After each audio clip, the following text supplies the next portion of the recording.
Sal Mineo, the young star who once shook all of America, with Rebel Without a Cause, left behind a secret list before he died. A list of famous Hollywood men who had hidden affairs with him. One of them, once hailed as the very symbol of American masculinity, cost Sal more than just heartbreak, even at the cost of his life. Was it those revelations that got him silenced forever? Why did Sal choose the final moments of his life to expose the truth? And what secret was so dangerous? It forced all of Hollywood to erase every trace. In just one night, everything will be revealed in today's video. Sal Mineo, the shining young star who was silenced. With his youthful appearance, sharp intelligence, and an unmistakable charm that set him apart from other Hollywood actors of the time, Sal quickly became a sought-after name. He went on to prove his talent with Giant Exodus and a string of daring roles, becoming the first Italian-American actor to be nominated for an Oscar twice before the age of 23, a record that remains unbroken. But that spotlight didn't last. As one of the first openly gay artists to defy Hollywood's unspoken rules, Sal was swiftly erased from leading roles labeled too soft for a man's image, and cast aside by the very industry that once hailed him as America's most promising young actor. Still, Sal didn't stop loving. And that first love, the one he was willing to sacrifice everything for, was James Dean. 1. James Dean, the first love, but a tragic one. James Dean, the icon of rebellion, sensuality, and defiance, didn't just shake the silver screen. He made all of Hollywood suffocate with a kind of raw light in a world built entirely on illusions. But that light didn't just come from his acting. It was born from a secret James never dared to say out loud, a secret named Sal Mineo. Sal walked into James's life like fate right at the time Rebel Without a Cause began filming. While everyone saw them as two perfect co-stars behind the curtains in the shadows, they had already belonged to each other. Not the kind of belonging you read about in magazines, but those nights of passion at the Beverly Hills Hotel, where James once whispered in Sal's ear, "If I die, burn all the private reels we shot. No one can ever see them." Why would a young, rebellious man at the peak of his career say such a thing? Because James Dean knew too well Hollywood could kill anyone with just one headline. And then he became the victim of that terrifying prophecy. One day, James received a death threat, an anonymous note stuffed into his dressing room, written in pig's blood, "Choose your career or your little boyfriend." James panicked.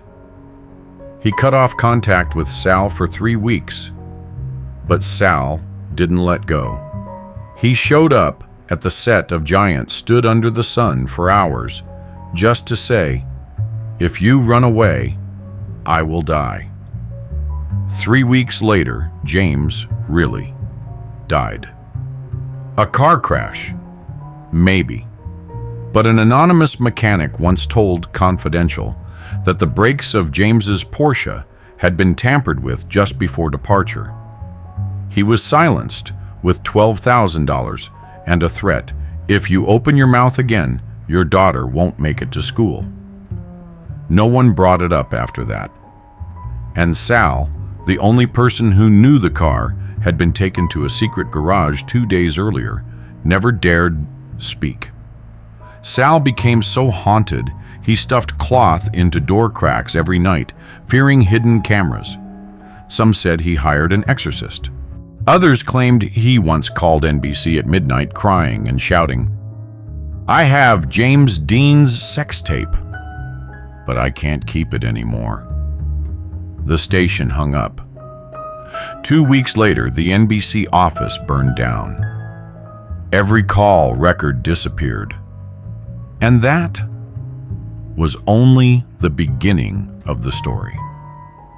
Because the next man to enter Sal's life, Bobby Sherman, had a secret too. A secret that, if you're brave enough, I'll tell you right after this. 2. Bobby Sherman. A love affair exposed and a canceled engagement scandal. In 1963, Sal Mineo, once the shining star of Rebel Without a Cause, was slowly fading from the spotlight. The name that once made teenagers swoon now paled in comparison to the new wave of heartthrobs. Desperate to hold on to his remaining fame, Sal played a risky game.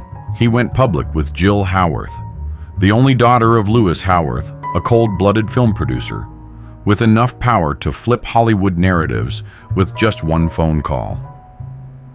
Sal first met Jill at a backstage party at Sunset Tower.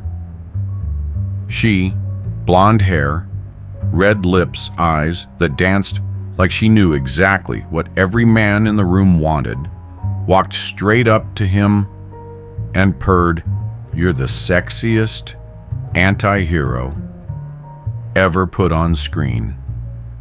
To Sal, Jill was a lifeline. Beautiful, famous, untouchable. The perfect mask to hide the truth burning inside him, the desperate need to love a man. Then came Bobby Sherman. 4 years younger than Sal, shockingly innocent, yet with eyes that could make anyone forget where they were. They met by chance during a recording session at NBC. Curious about his strange feelings toward men, Bobby pulled Sal aside and asked, "If I feel nothing kissing a girl, is that wrong?" Sal laughed, stared at him for a long moment, and whispered, "It's not wrong. You just haven't kissed the right person yet." From that day, they began meeting secretly in a Laurel Canyon penthouse Sal rented under a fake name. Bobby still called his girlfriend. Sal still attended galas with Jill. But when night fell, the two touched in silence, like the outside world had never existed. Secrets, though, never stay buried in Hollywood. One night in August 1963, Sal was seen leaving the Beverly Hills Hotel in track pants and dark glasses. A gardener spotted a ring on his finger, one Bobby had worn during a TV appearance. At the same time, a hotel clerk found a billing slip with 2 initials, SM and BS, written in red ink, eerily identical to Bobby's fan mail handwriting. Confidential magazine was tipped off. A Cuban-born paparazzo tracked Sal for 3 days before capturing the bombshell photo, Sal kissing Bobby's neck beside a parked car in a garage, a place they thought no one could see. But the real explosion didn't come from the photo. It came from Jill Howarth. One afternoon, while searching for aspirin in Sal's bedroom drawer, Jill pulled out a music box. But inside, there were no necklaces or love letters, only a cassette tape. It was audio of Sal and Bobby breathless. No words, just moans. But enough to make Jill smash the tape recorder on the floor and scream like she'd been betrayed by both man and God. She didn't slap him, didn't tear photos.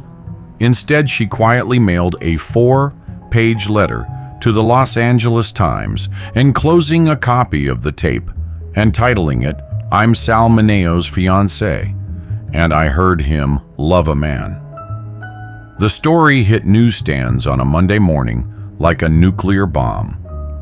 Paparazzi swarmed Jill. Just a show, chair slamming her hands on the steering wheel in a parking lot, sobbing silently. Within days, Sal's career was annihilated. 2 films, a Broadway musical, a national talk show gone in 72 hours. Bobby Sherman didn't escape either. His manager forced him to sign a document denying any emotional connection to Sal Mineo. Bobby agreed on one condition: all recordings and photos be destroyed. One copy of the tape was burned in the Universal Records studio sink. The original, no one knows where Sal hid it. And then Sal vanished from the press. A month later, he was spotted alone at a bar by the San Pedro Pier, blank eyes scribbling Bobby over and over onto napkins. When the bartender asked, "Still love him?" Sal replied quietly, "Love, I still dream of him." Bobby moved on. He reappeared with a new girlfriend and told the press, half joking, "I love music, not men." The public laughed. Hollywood forgave. Bobby's career bounced back. Sal, he was left with tapes, with a heart detonated from within, and with a growing rumor, darker than any tabloid had printed, that Sal had another lover, more powerful than Bobby Sherman, more dangerous than even James Dean. His name was Paul Newman. And if that secret ever got out, it wouldn't be just one career that collapsed. It would be an entire empire. Are you ready? Because what comes next isn't love. It's war. 3. Paul Newman, a secret relationship that could never be revealed. Rumors began swirling in 1960 during the filming of Exodus in Beverly Hills. Hollywood reporters paparazzi noticed Paul Newman, the reigning male icon of America, regularly visiting a modest apartment on Benedict Canyon. The reason even more suspicious than Newman showing up was that Sal Mineo arrived just minutes beforehand. At that time, Sal was desperately trying to rekindle his fading stardom, post-rebel without a cause. While Newman was at the height of his fame, a model husband and father, the cover king of magazines with a smile as perfect as his piercing blue eyes. No one suspected any real connection until June 1961's National Enquirer leaked a bombshell. Paul Newman secretly meets with a male actor who once co-starred with James Dean. No photos, no name, but insiders whispered that Italian reporter Marco Allegri had seen Newman and Sal drive off in a silver Pontiac into a secluded lot behind the Beverly Hilton. Immediately after the article, Hollywood Reporter lined up an exclusive interview with Sal. Editor Richard Porter confirmed Sal had admitted Paul was the one I loved most. And in that moment after filming, I'd never seen anyone look at me like he did. But the piece was never published. 3 hours after submitting the story, Warner Brothers issued a cease and desist, threatening to drop all ad deals if it saw print. 2 hours later, it vanished from the system. Sal's phone lines went dead that same day, and the newsroom was gutted. Low-level staff purged for 3 weeks. Sal, confused, called Newman. No answer. He mailed a letter. No reply. Only a folded slip from an unnamed assistant. "Do not mention me or us," signed Peabut. The most haunting item wasn't a photo. It was a tape. According to a Paramount insider, Sal recorded a final conversation with Newman in which he asked to make their relationship public, and Newman replied, "I love you, but not enough to lose everything for you." The tape was hidden in a Super 8 film can behind a painting in Sal's Santa Monica apartment. After Sal died in 1976, that apartment was ransacked, according to police records, by unknown individuals. Everything remained, except that film can, which vanished. Newman never uttered Sal's name, not in memoirs, interviews, or press releases. But Sal's friends never forgot. They said Sal was never as broken as he was over Paul, because Paul was the only man who made him believe in real love, and then treated him like a mistake that needed to be buried. Yet the next person in Sal's story wouldn't remain silent. 4. Marlon Brando. A brief romance that burned out fast. The whispers began in 1962. Sal Mineo was spotted several times near Brando's filming locations, and more curiously exiting the same hotel, using the same yellow cab Brando was often seen in. A room attendant at Chateau Marmont recalled he dialed room 304, but it was Mr. Brando who picked up. Then neither of them came out for the rest of the night. Brando, notorious for his mystery and magnetism, had long been rumored to walk both sides of the line. But according to an insider from Confidential magazine, it was Brando himself who gave Sal the green light after a party at Elia Kazan's house. What followed was a string of covert meetings, booze, sex, then radio silence. Sal loved deeply. Brando didn't. Their connection was a storm, intense, erratic, and short-lived. One day, Brando called Sal a talent that's never been loved right. Days later, he vanished. No calls, no letters. Sal rang dozens of times. No answer. The next morning, an assistant returned a sweater Sal had left behind, along with a note, "I don't nurture feelings." Not for anyone. No breakup, no scandal. Just silence, and one more scar burned into Sal's already fragile heart. But months later, Movieland Confidential published a chilling blind item. Brando once slept with a young actor known for playing gay roles. Only one of them fell in love. Guess who? No names were printed. No denials followed.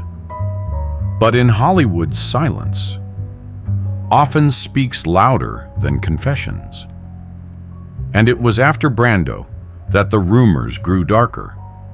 The names stranger. No more bold romances or open defiance. Only whispers of secret matchmakings in the shadows. Connections that no one confirmed, and no one dared deny. 5. Tony Perkins and Brandon DeWilde, indirectly set up through Newman.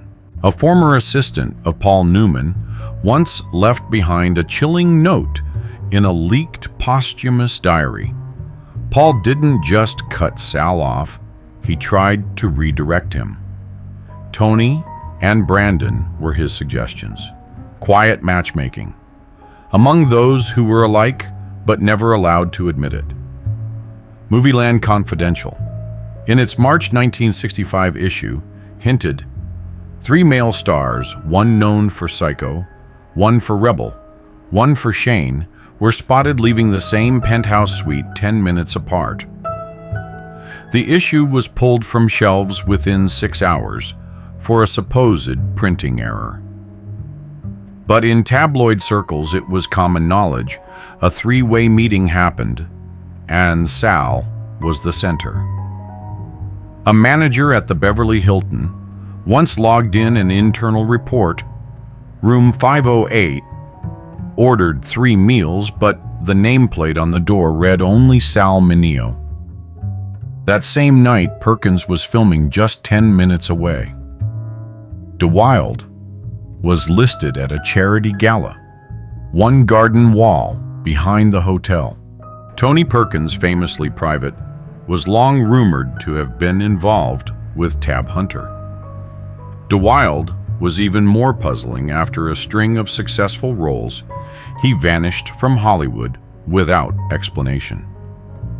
In a leaked 1968 casting memo, a handwritten note next to DeWild's name read, "Avoid pairing him with Sal, raises too many questions." Sal once told his last close friend during a drunken night, "I thought Paul stabbing me in the back was the worst." But no, he didn't stab. He walked me into the woods and left me among wolves without a word. No one ever confirmed what truly happened between Sal Perkins and Brandon. But in a town that exaggerates everything, their long synchronized silence made the rumors feel even more real.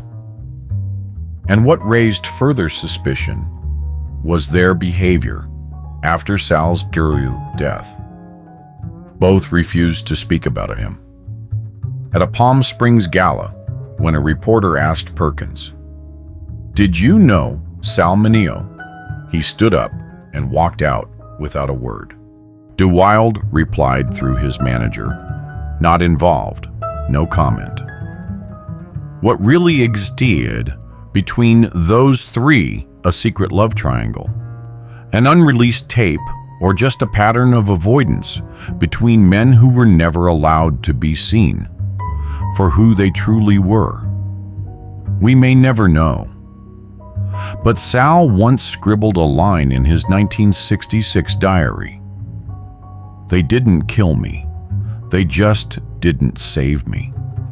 And after all the secrecy, heartbreak, and abandonment, one man venereally stayed. One man stood by Sal openly and never erased him even after death. 6. Courtney Burr, the final lover and the most tragic relationship. Courtney Burr was the last name on the list, and the last man who stayed to witness Sal Mineo descend to the deepest depths of despair. Courtney wasn't famous, wasn't beautiful like James, dazzling like Newman, or dangerous like Brando. He was an acting coach, quiet and unseen. But he knew every man who had ever passed through Sal's life. And Sal knew Courtney wasn't there to use him. He came to stay. They lived together for 6 years, quietly, avoiding cameras, avoiding neighbors' eyes. Whenever Sal spiraled into panic from tabloids, Courtney would lock himself in the room with him, turn off all the lights, play music, and hold Sal's hand until he fell asleep. The press called him a roommate. But neighbors heard muffled sobs past midnight, whispers of names spoken like a hidden husband calling his partner. Then came the night of February 12, 1976. Sal was stabbed just outside the door. Blood soaked the pavement. The keys were still in the lock. The first person to open the door was Courtney. According to police reports, Courtney sat beside Sal's body for over 7 minutes before calling 911. He didn't scream. He didn't cry. He said one thing to the dispatcher: "The man I love has been murdered." But that wasn't the headline the media wanted. Within 24 hours, every major paper was screaming, who was the last man to see Sal Mineo alive? Co-star, rival, lover, or killer? Hollywood Inquirer even ran with an exclusive Sal's death, a dangerous 6-year